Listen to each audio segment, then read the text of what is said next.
World Without Visas. Around the World with Valery Shanin. The travel across China became the next stage of the World Without Visas project, within which Valery Shanin travels only around the countries, visa-free for Russians. On this travel, his fellow travelers were Mikhail Ivanov from Alma-Ata, Mainur Klemantieva from the island of Sakhalin, and Ivan Obaskalov from Surgut. China, the Tea Way. Part 2.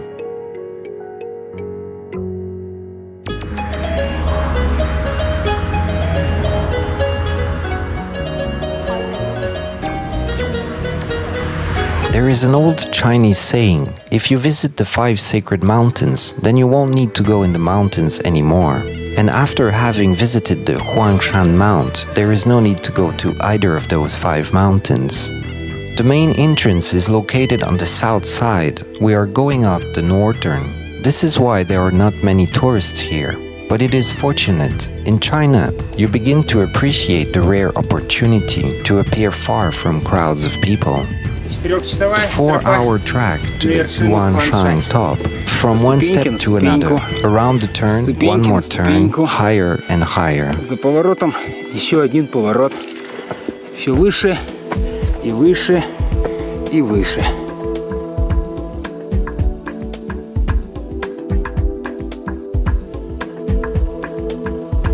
There are many tourists on the top. There are also hotels here. No need to set up the tent.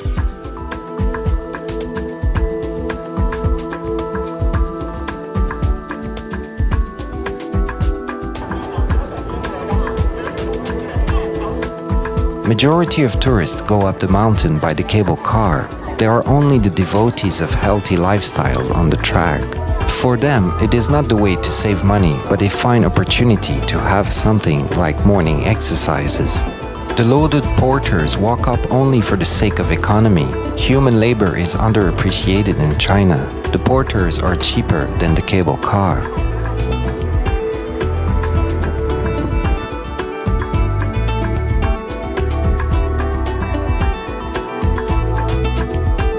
The city of Shixian, situated on the southern slopes of the Huangshan Mountains in the riverheads of Xinanzhang, was a large cultural center in the Middle Ages. Now it is the museum city of classical Chinese architecture. In China, it isn't accepted to showcase your own private life to anybody. All houses hide behind high fences here too.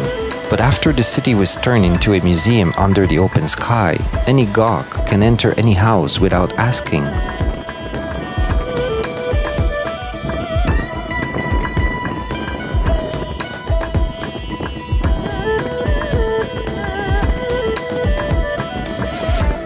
We are leaving further to the south, by the Chinese bus route between the towns of settlement type.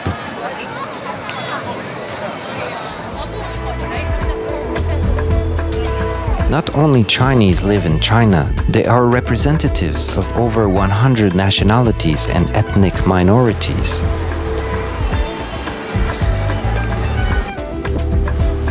In the town of Daseyun, most of the population are not Chinese. Here live the representative of Xi people, one of the 56 officially recognized ethnic minorities.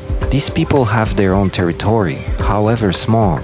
The Tsininshesky Autonomous County. The town of Daseyun is very small. There is only one cobblestone paved street, built up with shabby stalls and several lanes branching from it. The source of welfare is the river. It is good for fishing, and in recent years they also organize raftings for tourists.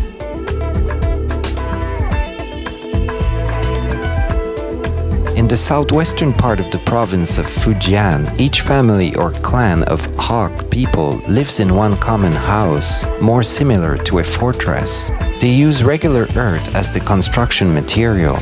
The first earth fortresses appeared in the 10th century. They were called tuloa. These constructions, original by their form and construction technology, turned out so solid and comfortable for living that they had been built up till the end of the 20th century. The tools can be most different, most often round, in the form reminiscent of a bagel. It is more rare to see square, rectangular, pentagonal, octagonal, or semicircular ones.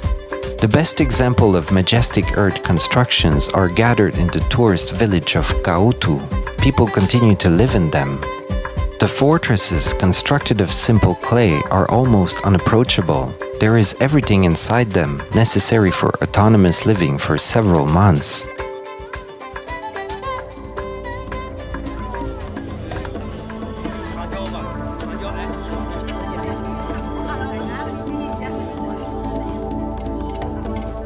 The entrance to the village is for a charge. The inhabitants of some Tuloa also strive to make some additional profit. They sell souvenirs or openly ask for tips, allegedly for their cleaning services. The city of Zhangjiang is rather small according to Chinese scales. There are only 7 million residents here.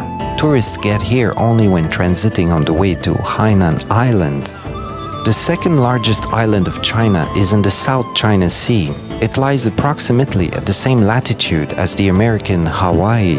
It is the only tropical island in China. There are no competitors to it and won't be any as far as to a beach resort.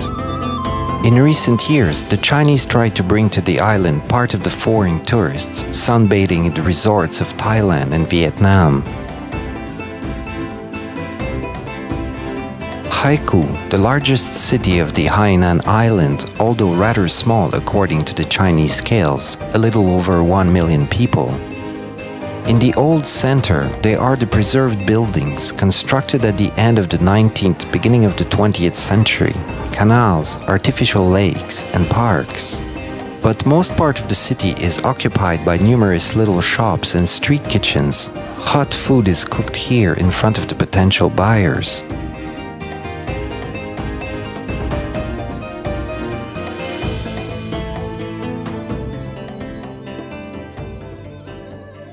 Sanya is a unique city for China. It is not only the most southern city of the island of Hainan, but also the most southern city of the country, practically Chinese Sochi.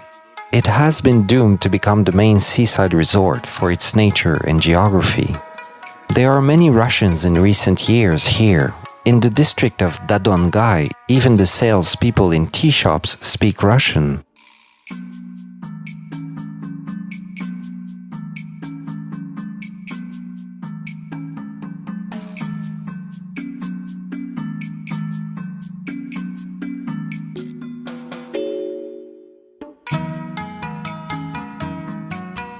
Sanya became the last Chinese city for Mikhail Ivanov. He ought to return home, and Valery Shanin and Maino Klemantieva go to Guangzhou to meet their new travel companion.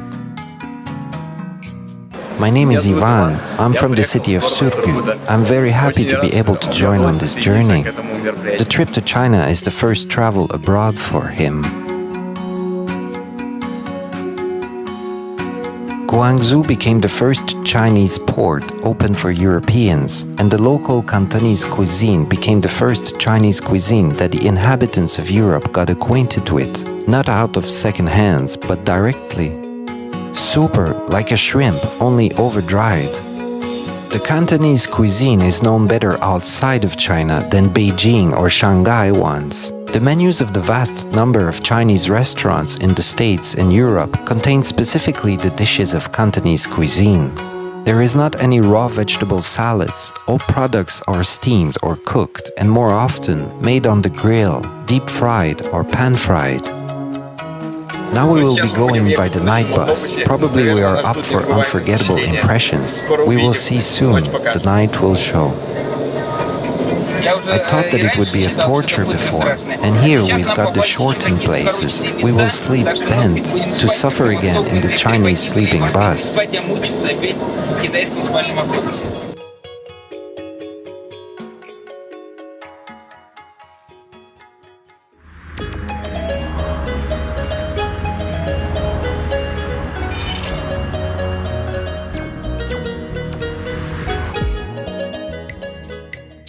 The The city of Guilin, located on the Lijiang riverbank, is among the most popular tourist centers of China.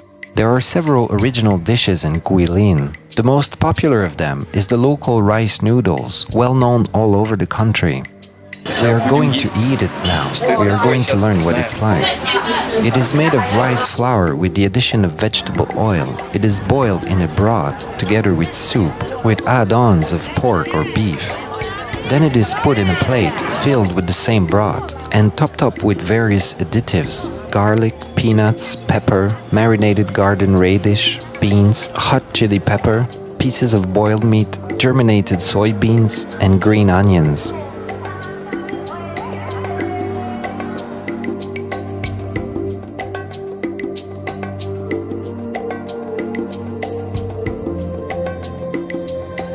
In each Chinese park there are mountains and waters. Both are abundant in Guilin.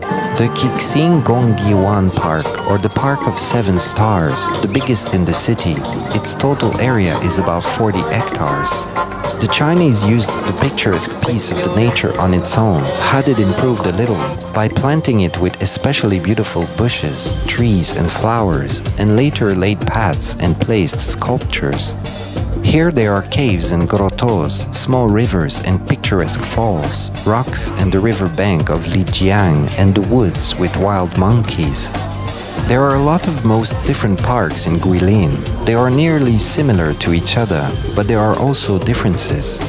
The park with the name that can be translated as A Lonely Beauty is in the center of Guilin. The most noticeable sight of this fairly small park is the Lonely Beauty itself. The rock of bizarre shape is called this way. The rock is remarkable not only by its view opening from the top, it also has a cave. Long time ago, there used to be a temple inside the Taiping Cave, which means the cave of the world in translation. Local princesses prayed there, performed sacrifice ceremonies, and read fortunes. The tea from the flowers of osmanthus is very little known in Europe. As an additive to tea, they use fragrant osmanthus. It is also called fragrant or tea olive.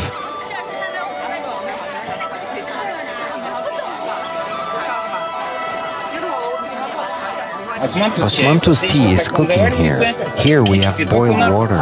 We pour osmanthus, then add boiled water, and we solemnly try what turned out. It's not similar to anything.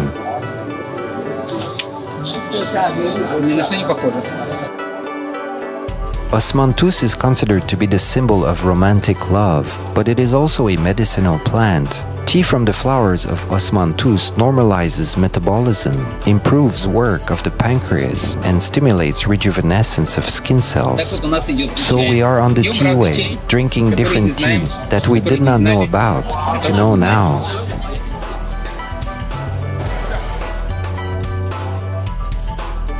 In the evenings, all residents and tourists stream to the coast of an amazing lake. It looks especially picturesque in the dark. All buildings of the original architecture are brightly illuminated, and the ugly ones, they are there too, get lost in the gloom. Small cruise boats with tourists scurry around the lake, lit up as Christmas trees. Only thanks to the skill of captains, they squeeze somehow under the low-arched bridges.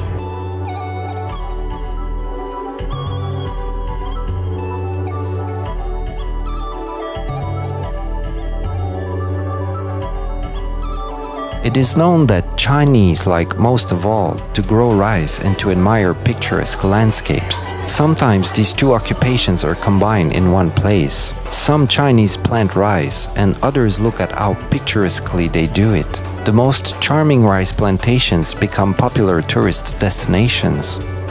Since ancient times, rice cultivation only gave the chance to peasants to make ends meet. They began to grow rich only when tourists started to flow. Private houses are reconstructed into hotels, restaurants, and gift shops are built nearby. Two villages, Dazhai and Tiantu, have merged in a single tourist enclave, Pin'an. There are many rice terraces in its vicinities. 1 week won't be enough to see all of them. Rice is the most effective crop. It gives the maximum quantity of useful biomass from a square meter. However, it is the most labor-consuming in cultivation. Rice growing is still poorly mechanized in China. Rice has to grow in water during the most part of the period of its maturing. It cannot be planted on the fields that have at least 1-2 degrees gradient. Each rice allotment has to be leveled almost with the same care as the modern highway, with millimeter precision. The terraces were arranged not just competently technically, but also picturesquely. The most beautiful of all, perhaps, is called 9 Dragons and 5 Tigers. If to look attentively, it is possible to notice that 9 ridges look like dragons and the 5 mountains surrounding the valley like tigers. On the other side of the village, there are rice terraces with no less magnificent name. 7 stars around the moon. Where did the Chinese see the moon and the stars here? We can only keep guessing. The locals, living over 1,000 years surrounded by rice, had a lot of time to experiment with ways of its processing, cooking, and use. Here, they put rice in bamboo tubes and bake on braziers. It gets soaked in smoke and green bamboo aroma and also receives an original, light, little sweet flavor. Peasants start their new working day on the rice fields, and we are going to the city of Yanshou.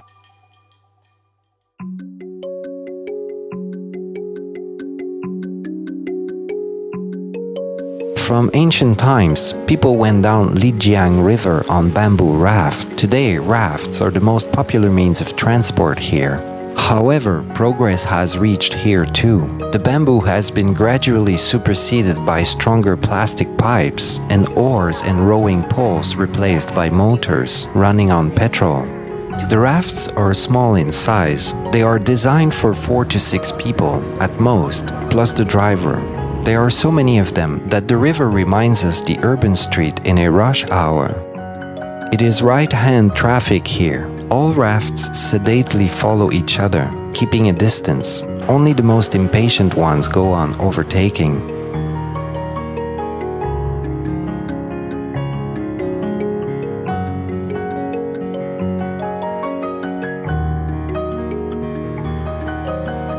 The city is built up with cheap hotels and hostels, restaurants and souvenir kiosks. The most popular local dish is corn pancakes, with vegetables and something meaty in there. It's not spicy.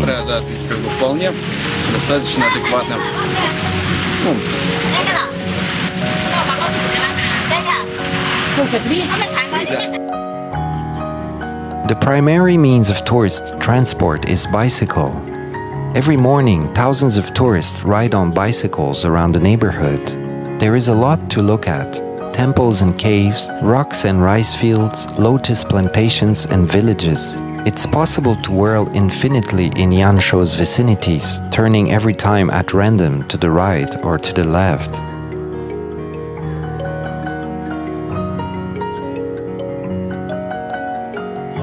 The most beautiful tea plantation in China is located 15 kilometers from Yanshou, exactly how it's written on its advertising leaflet. Tea plants are growing in long lines on mountain slopes. Some tops look like the small hills towering around the crater of an extinct volcano. The Chinese woman Qi Ying knows everything about tea. She studied the theory and practiced tea production at Guilinsky University. Some and four finger and one shoot, one leaf. Like this, do not use the hair. Don't use your nail.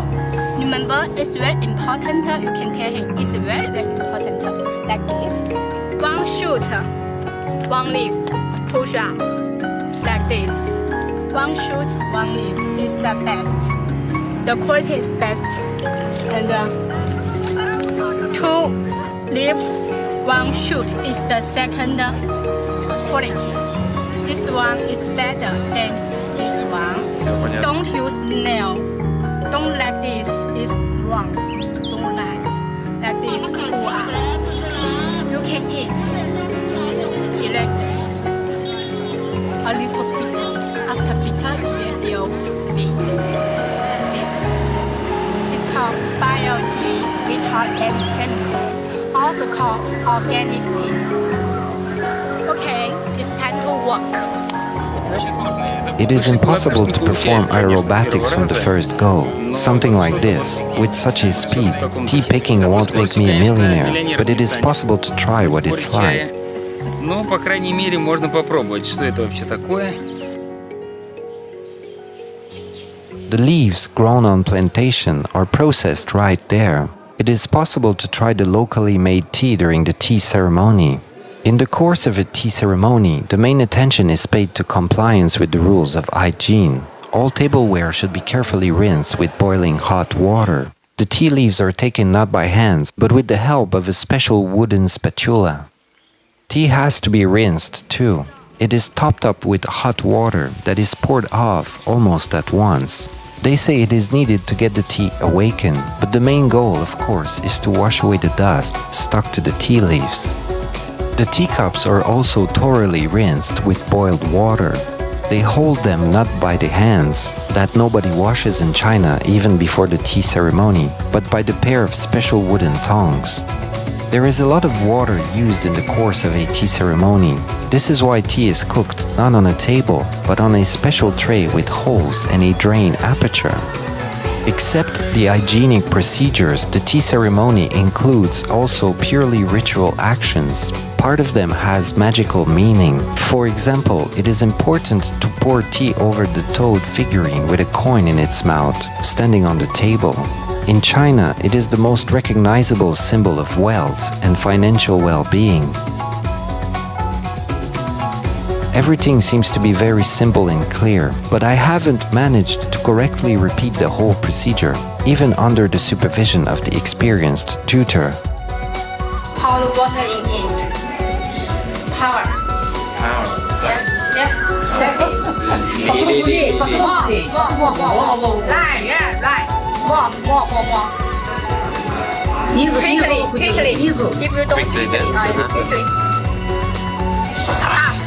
Up. Like this. You must quickly. Otherwise you are hot. Yeah. And is there a simpler way to prepare tea? There is. It is enough to take a clean glass cup, to put a pinch of tea leaves in it, and fill it with boiled water. On deserted rural roads, there is not a lot of public transport, but people in China know what is hitchhiking. The Chinese readily offer a ride to foreigners. We are going under the rain. We were not far of the city. We did not make it by 3 kilometers only. Heavy rain started. There is a popular Chinese saying, "It is the best of all to be born in Suzhou, to live in Hangzhou, to eat in Guangzhou, but to die in Luzhou." This is the city we've got to. Why is it considered that exactly here it is most convenient to meet one's end? It appears for the most trivial reason. There is a lot of good wood here that is turned into quality and, most importantly, cheap coffins. So is it better or not depends on how to look at it. But the fact is, it is cheaper, and for Chinese, it is important. The city is divided by the river into 2 parts, approximately similar by their sizes. The bus station and the railway station are on the western bank. The central city park is here too.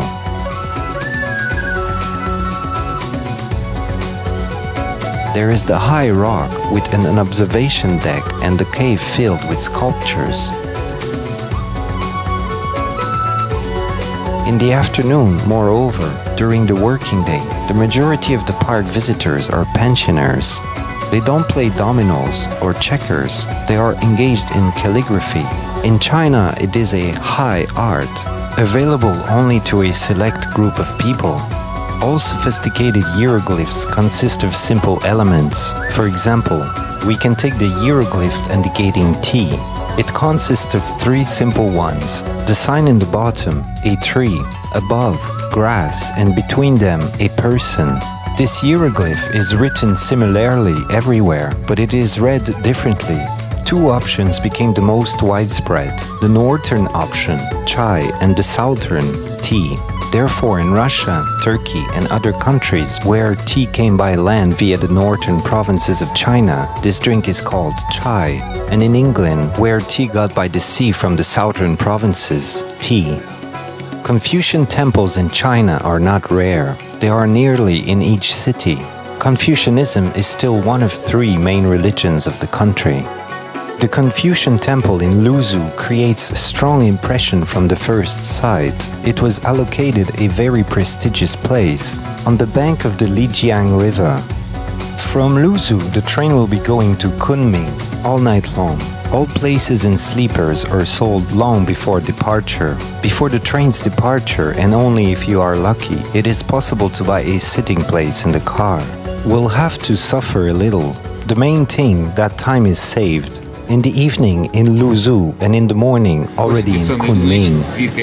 After a sleepless night, my look, of course, is all tousled. We have slept in our seats.